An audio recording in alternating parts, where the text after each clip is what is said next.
ಒಂದೇ ಕೃಷ್ಣಂ ಜಗದ್ಗುರು ಸರ್ವಂ ಶ್ರೀಕೃಷ್ಣಾರ್ಪಣಮಸ್ತು.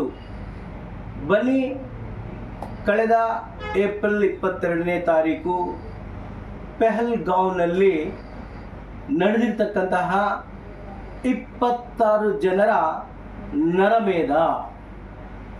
ಬನ್ನಿ, ಇವತ್ತೊಂದು ದಿನ ಈ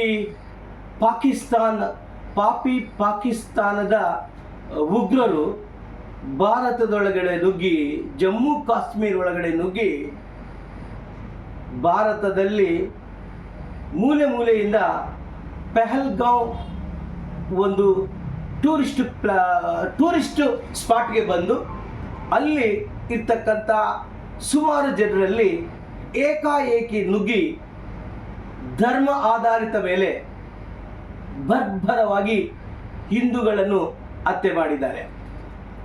ಬನ್ನಿ, ಈ ಒಂದು ಪೆಹಲ್ಗಾಂವ್ನ ಒಂದು ಸಣ್ಣ ಇತಿಹಾಸವನ್ನು ಹೇಳ್ಬಿಡ್ತೀನಿ. ಇದು ಪೆಹಲ್ಗಾಂವ್ ಅನ್ನುವ ಒಂದು ತಾಲೂಕ್ ಹೆಡ್ ಕ್ವಾರ್ಟರ್ಸ್, ಅನಂತನಾಗ್ ಜಿಲ್ಲೆಯ ಟೋಟಲ್ 11 ತಾಲೂಕುಗಳಲ್ಲಿ ಈ ಪೆಹಲ್ಗಾಂವ್ ಅನ್ನೋದು ಕೂಡ ಒಂದು ತಾಲೂಕ್ ಹೆಡ್ ಕ್ವಾರ್ಟರ್ಸ್. ಇದು ಉರ್ದುನಲ್ಲಿ ಏನಾದರೂ ನಾವು ಪ್ರೊನೌನ್ಸ್ ಮಾಡಬೇಕು ಅಂತ ಹೇಳಿದ್ರೆ ಪೆಹಲ್ಗಾಂವ್ ಅಂತ ನಾವು ಹೇಳ್ತೀವಿ. ಅದೇ ಕಾಶ್ಮೀರಿ ಭಾಷೆಯಲ್ಲಿ ಇದನ್ನು ನಾವು ಉಚ್ಚಾರಣೆ ಮಾಡಬೇಕು ಅಂತ ಹೇಳಿದ್ರೆ ಪಹಲ್ಗಾಂವ್ ಅಂತ ನಾವು ಉಚ್ಚಾರಣೆ ಮಾಡ್ತೇವೆ. ಇದು ಒಂದು ಭಾರತಕ್ಕೆ ಇದು ಒಂದು ರೀತಿಯ ಸುಂದರವಾಗಿರ್ತಕ್ಕಂಥ, ರಮಣೀಯವಾಗಿರ್ತಕ್ಕಂಥ ಒಂದು ಸ್ಥಳ. ಇದನ್ನು ನೋಡೋದಕ್ಕೆ ಭಾರತದ ಸ್ವಿಟ್ಜರ್ಲ್ಯಾಂಡ್ ಅಂತ ಕೂಡ ನಾವು ಕರಿತೀವಿ. ಬಹುಶಃ ಈ ಒಂದು ಸ್ಥಳಕ್ಕೆ ಅನೇಕ ಜನ ಪ್ರವಾಸಿಗರು ಬರ್ತಾರೆ, ನೋಡೋದಕ್ಕೆ ಅಂದ ಚಂದವಾಗಿರ್ತಾರೆ. ಎಕ್ಸ್ಪೆಷಲಿ ಹೊಸದಾಗಿ ಮದುವೆ ಆಗಿರ್ತಕ್ಕಂಥ ಕಪಲ್ಸ್ ಕೂಡ ಬರ್ತಾರೆ. ಇಂತಹ ಒಂದು ಪರಿಸ್ಥಿತಿಯಲ್ಲಿ ಏಪ್ರಿಲ್ 22ನೇ ತಾರೀಕು ಏಕಾಏಕಿ ಪಾಕಿಸ್ತಾನದ ಉಗ್ರರು ಬಂದು ಸಡನ್ ಆಗಿ, ಏನು ಮಿಲಿಟರಿ ವೇಷಧಾರಿಯಾಗಿ ಬಂದು ಸಡನ್ ಆಗಿ 26 ಜನರನ್ನು ನರಮೇಧ ಮಾಡ್ತಾರೆ, ಕಗ್ಗಲೆ ಮಾಡ್ತಾರೆ, ಬರ್ಬರವಾಗಿ ಹತ್ಯೆ ಮಾಡ್ತಾರೆ. ಯಾವ ರೀತಿ ಹತ್ಯೆ ಮಾಡ್ತಾರೆ ಅಂತ ಹೇಳಿದ್ರೆ, ನೀನು ಹಿಂದೂನಾ ಮುಸ್ಲಿಮಾ, ನಾನು ಮುಸ್ಲಿಮಾ, ನಾನು ಹಿಂದೂನಾ, ಕೇಳಿ ಯಾವ ರೀತಿ ಇವರು ಹತ್ಯೆಯನ್ನು ಮಾಡ್ತಾರೆ ಅಂದರೆ, ಯಾವ ರೀತಿ ಭಯಂಕರವಾಗಿ ಹತ್ಯೆ ಮಾಡ್ತಾರೆ ಅಂತ ಹೇಳಿದ್ರೆ, ಇವ್ರದೊಂದು 3 ರೀತಿಯ ಸ್ಟ್ರಾಟಜಿ. ಫಸ್ಟು ಅವರು ಐಡೆಂಟಿ ಕಾರ್ಡ್ ನೋಡ್ತಾರೆ, ಆನಂತರ ಅವರ ಭಾಷೆ ನೋಡ್ತಾರೆ, ನಂತರ ಅವರು ಭಾಷೆ ಮತ್ತು ಹೆಸರು ಕನ್ಫರ್ಮ್ ಆಗಿಲ್ಲ ಅಂತ ಹೇಳಿದ್ರೆ ಅವರು ಪ್ಯಾಂಟನ್ನು ಕೂಡ ಬಿಚ್ಚಿ ಮರ್ಮಾಂಗವನ್ನು ನೋಡಿ ಇಮಿಡಿಯೇಟ್ ಆಗಿ ಅವನು ನಾನ್ ಮುಸ್ಲಿಂ ಅಂತ ಅಂದುಕೊಂಡ್ರೆ ಇಮಿಡಿಯೇಟ್ ಆಗಿ ಅವ್ರನ್ನ ಬರ್ಬರವಾಗಿ ಹತ್ಯೆ ಮಾಡ್ತಾರೆ. ಈ ರೀತಿಯಾಗಿ ಬರ್ಬರವಾಗಿ ಹತ್ಯೆ ಮಾಡಿರ್ತಕ್ಕಂಥ ಇದನ್ನ ಇಡೀ ದೇಶ ವಿದೇಶಗಳಿಂದ ಇದನ್ನ ಪ್ರತಿಭಟಿಸ್ತಾ ಇದ್ದಾರೆ. ಇವತ್ತು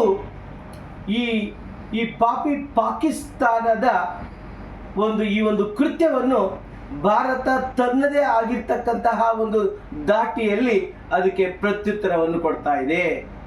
ಇಮಿಡಿಯೇಟ್ ಆಗಿ ನರೇಂದ್ರ ಮೋದಿ ಅವರು ವಿದೇಶಿಯ ಪ್ರವಾಸದಲ್ಲಿದ್ದರು. ಈ ವಿಷಯ ತಿಳಿದ ತಕ್ಷಣವೇ ಎಲ್ಲವನ್ನು ಕೂಡ ಬಿಸ್ನೆಸ್ ಸಸ್ಪೆಂಡ್ ಮಾಡಿಕೊಂಡು ಇಮಿಡಿಯೇಟ್ ಆಗಿ ಭಾರತಕ್ಕೆ ಬರ್ತಾರೆ. ಭಾರತಕ್ಕೆ ಬಂದ ತಕ್ಷಣ ಏರ್ಪೋರ್ಟಲ್ಲೇ ಒಂದು ಮೀಟಿಂಗ್ ಅನ್ನು ಮಾಡ್ತಾರೆ.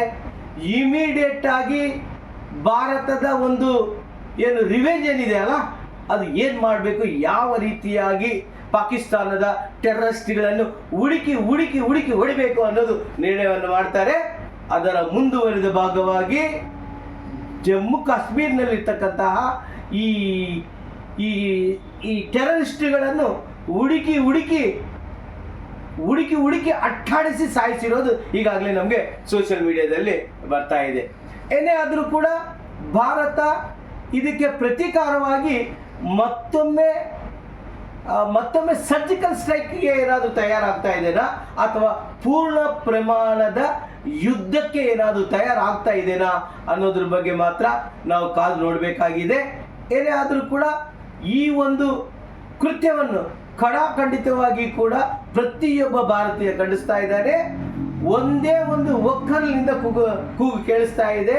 ಪ್ರತಿಯೊಬ್ಬ ಭಾರತೀಯರಲ್ಲೂ ಕೂಡ ಒಂದು ಕೆಚ್ಚು ಕೇಳಿಸ್ತಾ ಇದೆ. ಅದು ಏನು ಅಂತ ಹೇಳಿದ್ರೆ, ಭಾರತ ಸುಮ್ಮನೆ ಕೂತ್ಕೋಬಾರ್ದು, ಭಾರತ ಪಾಕಿಸ್ತಾನವನ್ನು ಮಣಿಸಬೇಕು. ಇದು ಸರಿಯಾದ ಸಮಯ. POKಯನ್ನು ಕೂಡ ನಾವು ವಶಪಡಿಸ್ಕೋಬೇಕು, ಪಾಕಿಸ್ತಾನವನ್ನು ಸರ್ವನಾಶ ಮಾಡಬೇಕು ಅನ್ನೋದು ಭಾರತದ ಪ್ರತಿಯೊಬ್ಬ ಪ್ರಜೆಯ ಆಸೆಯಾಗಿದೆ. ಬನ್ನಿ ಹಾಗಾದರೆ ಭಾರತ ಸರ್ಕಾರ, ನರೇಂದ್ರ ಮೋದಿ ಅವರು, ಅಮಿತ್ ಶಾ ಅವರು ಏನೆಲ್ಲ ಮಾಡ್ತಾರೆ ಅನ್ನೋದ್ರ ಬಗ್ಗೆ ನಾವು ಕಾದು ನೋಡ್ತಾ ಇದ್ದೀವಿ. ಇದು ಏಪ್ರಿಲ್ 22 ಪಹಲ್ಗಾವ್ನ ನರಹತ್ಯೆಗೆ ಸಂಬಂಧಪಟ್ಟಿರ್ತಕ್ಕಂಥ ಒಂದು ಸಣ್ಣ ಮಾಹಿತಿಯನ್ನು ಕೊಡ್ತಾ ಇದ್ದೀನಿ. ಈ ಒಂದು ವಿಡಿಯೋ ತಮಗೆ ಇಷ್ಟವಾದರೆ ಶೇರ್ ಮಾಡಿ, ಲೈಕ್ ಮಾಡಿ, ಕಮೆಂಟ್ ಮಾಡಿ ಮತ್ತು ಸಬ್ಸ್ಕ್ರೈಬ್ ಮಾಡಿ. Thank you so much. ಒಂದೇ ಕೃಷ್ಣ ಜಗದ್ಗುರು. ಸರ್ವಂ ಶ್ರೀಕೃಷ್ಣಾರ್ಪಣಮಸ್ತು.